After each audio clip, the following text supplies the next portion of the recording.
জানু কেমন আছো? হ্যাঁ বাবু, কি করছো? না, কাজ করতেছি। হঠাৎ মনে হলো আমার জানুর একটা কল দেই। ও, অনেক কষ্ট হচ্ছে না বাবু? শুনো, হাতে টাকা পয়সা আছে তো, না টাকা পয়সা লাগবো? আমার না হাত খালি হয়ে গেছে, আমার টাকা লাগবে কিছু। টাকা আধা ঘন্টার মধ্যে পাঠা দিতেছি, ঠিক আছে?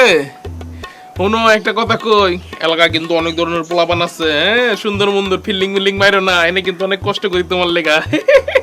না না বাবু, আমি কোনো ছেলের দিকে তাকাই না। তুমি এসব কি বলো? তোমার কি মনে হয় আমি এরকম? আরে মজা করছি, মজা করছি। তুমি চলে আসো, তুমি দেশে চলে আসো। তোমার লেগেই তাইছি বিদেশ করতে। একটা ভবিষ্যৎ আছে না? ঠিক আছে বাবু, সাবধানে থেকো, হ্যাঁ? আর টাকা পাঠিয়ে দিও, টাকা পাঠিয়ে কল দিও। আচ্ছা, আমি পাঠাইতেছি, টাকা পাঠাইতেছি আধা ঘন্টার মধ্যে।